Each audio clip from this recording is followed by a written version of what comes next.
إنا أنزلناه قرآنا عربيا لعلكم تعقلون. Assalamu alaikum wa rahmatullahi wa barakatuhu. A'udhu billahi minash shaitanir rajim. Bismillahir rahmanir rahim. Aujourd'hui, ce sera le verset 4 du chapitre 10, qui est Inna rabbakumullahu alladhi khalaqa as-samawati wal arda fi sittati ayyamin thumma istawa 'ala al-'arshi yudabbiru al-amr ma min shafi'in illa min ba'di idhnihi dhalikumullahu rabbukum fa'buduhu afala tadhakkarun. Est-ce qu'on peut avoir la traduction, s'il vous plaît? Donc la traduction, c'est: en vérité, votre Seigneur est Allah, qui a créé les cieux et la terre en 6 périodes. Ensuite, il s'est établi fermement sur le trône. Il est le régulateur de toutes choses. Il n'y a aucun intercesseur auprès de lui, sauf après sa permission. Voilà Allah, votre Seigneur, alors adorez-le. Ne voulez-vous donc pas prendre garde à cette admonition? Ok, question? Dieu a créé l'univers en 8 jours. Alors ça aussi, c'est une des questions ou un des sujets qui est mal compris. Et puis, il y a notamment un verset en particulier qui, je ne vais pas dire qui porte à confusion, mais qui, pour certaines personnes qui ne comprennent pas l'arabe, ou en tout cas l'étymologie des mots et la profondeur des sens du Saint-Coran, et ça peut porter dans ces cas-là à confusion, et les gens peuvent dire que c'est 8 jours, mais ce n'est pas 8 jours. Certains même disent qu'il y a une contradiction dans le Saint-Coran. Donc d'un côté on a 6 jours, d'un côté on a 8 jours. Donc ça a toujours été 6 jours, enfin 6 jours. 6 jours, quand je dis jour, c'est période. Le mot qui a été employé ici, c'est yaum, ou bien ayyam, qui est le pluriel de yaum. Yaum, ça peut être un cycle, ça peut être une période, une ère, un jour. Donc un jour comme la journée de 24 heures. Mais là, on parle de la création de l'univers. Donc l'univers, le système solaire fait partie de l'univers, et on ne peut pas se baser sur le jour terrestre qui est de 24 heures. Donc un tour de la Terre qu'elle effectue sur elle-même. Donc il ne s'agit pas de ça forcément. Il s'agit de yom, le terme cycle ou bien période. Et là, notamment dans ce verset-là, pas celui-ci qui a été montré, mais dans un autre verset, Dieu dit qu'il a effectué la création de la terre, des cieux et de l'univers en 2 jours, puis 4 et puis 2. Donc là, forcément, si on additionne, ça donne 8. Mais le fait est que lorsqu'il parle des 4 jours, il parle des 4, entre parenthèses, jusque-là. C'est-à-dire 2 plus 2 qui font 4, donc 4 jusque-là, et ensuite 2 ailleurs, et ça fait 6. Donc voilà, pour faire vraiment très bref. Ensuite, question suivante s'il vous plaît. Le trône d'Allah est un trône physique? Non, le trône d'Allah n'est pas un trône physique, puisque la lettre de Dieu n'est pas physique, palpable, dans le sens où on le comprend. Dans un autre verset, et c'est ce qui est bien dans le Saint-Coran, c'est que le Saint-Coran fait sa propre exégèse. Dans un autre verset du Saint-Coran, Dieu dit Kana arshuhu alal ma, que le trône d'Allah est établi ou est sur l'eau. Là aussi, une personne qui n'a pas suffisamment de recul ou de connaissances linguistiques en arabe et eschatologiques pourrait dire qu'il s'agit de l'eau d'une mer ou d'un océan quelconque, mais c'est pas le cas parce que je pense que avec tous les marins, les pirates et les ferries qui se trouvent sur Terre, quelqu'un aurait dû voir aujourd'hui quelque chose, un trône ou un semblant. Donc ça ne peut pas être quelque chose de physique, parce que il n'y a nulle mention jusqu'aujourd'hui en 2025 qu'une personne ait vu un trône quelque part. En revanche, ce verset qui parle de l'eau, c'est l'eau spirituelle et non l'eau physique. Donc l'eau spirituelle qui est importante pour le corps spirituel d'un homme, d'un croyant. Tout comme le corps physique a besoin d'eau physique, et le corps céleste ou le corps spirituel a besoin de l'eau spirituelle. Et l'eau spirituelle, dans les exégèses, on trouve que c'est la révélation, al-wahi. Donc la révélation, et puis donc Dieu s'établit à travers sa révélation et communique avec l'homme.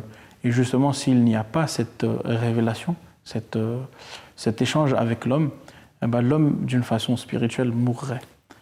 Voilà. Donc, et puis le trône d'Allah, Allah emploie certains mots, certains termes qu'on connaît dans ce monde pour faire comprendre certaines choses d'une meilleure manière ou d'une manière que nous, dans nos limites à nous, pouvons comprendre.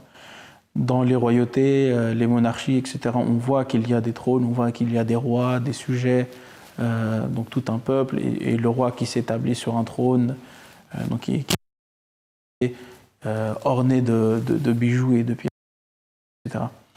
Et Dieu, là qui est le Malik al-Nas, le roi de l'humanité, il a aussi son trône, donc qui n'est pas physique, mais c'est un trône. Et puis le trône, c'est un symbole de...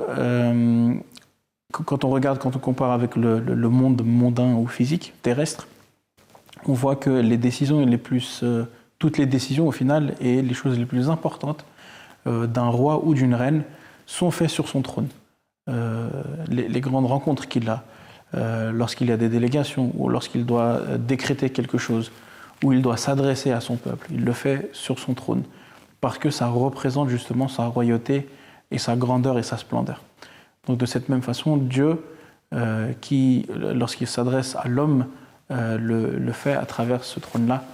Et donc lorsqu'il doit régir ces lois, qui sont les lois pas physiques, parce que Dieu a créé ces lois physiques, il a créé ce monde palpable, mais les lois célestes ou les lois spirituelles qu'il a créées, ce qu'on appelle la charia, donc les enseignements divins, eh ben on peut voir ça comme quelque chose de spirituel, comme étant une personne qui est établie sur son trône et qui dirige son peuple et lui donne des directives. Voilà. Question suivante. Il est possible d'intercéder après une décision d'Allah. La réponse la plus simple, ce serait, vous pouvez toujours essayer, hein, mais non, il n'est pas possible d'intercéder après une décision d'Allah. Il y a deux choses qui sont importantes à noter ici, c'est le type de décret, okay, ce qu'on appelle le taqdir ou al-qadar en arabe. Donc il y a le taqdir mubram et al-mu'allaqa. Donc al-mubram, c'est celle qui est infaillible, qui est inchangeable, qui ne peut pas être changée parce que c'est un décret divin que Dieu a mis en place, comme la vie et la mort. On est voué à mourir tôt ou tard. Donc ça ne change pas. Il n'y a pas d'exception à cela. Et donc al-mu'allaqa, qui veut dire en arabe celle qui est suspendue. Donc là, il y a un petit peu de flexibilité. Donc une personne va mourir, quoi qu'il arrive. Maintenant, quand est-ce qu'il meurt? Dieu, s'il a décrété qu'une personne X, Y ou Z va mourir à l'âge de 80 ans, eh ben, ça peut être 80 et demi ou 80 ou 79 et quelques. Donc là, c'est un petit peu... on peut aller au-delà ou on peut aller un peu avant. Là, on peut prier, une personne peut prier pour une guérison, pour un répit, mais ce répit-là ne se transformera jamais en éternité. Donc il sera toujours assujetti à Taqdir al-Mubram. Et puis, une autre chose qui est importante aussi sur l'intercession, c'est que en fait, Dieu a créé les lois mondaines telles qu'on les connaît, qui sont des lois régies par Allah et qui ne changent pas.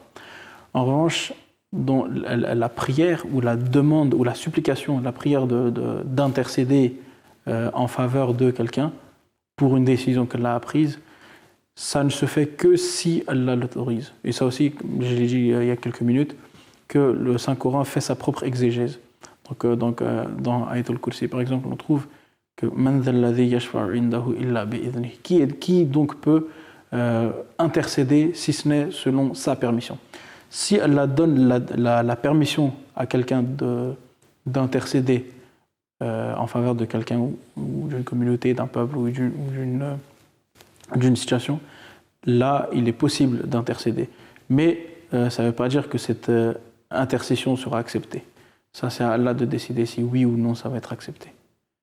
Voilà. J'espère que j'ai répondu à la question. C'est un sujet qui est un peu délicat et délicat à comprendre. Voilà, déjà comme là, ça marque sa fin. Jazakumullah.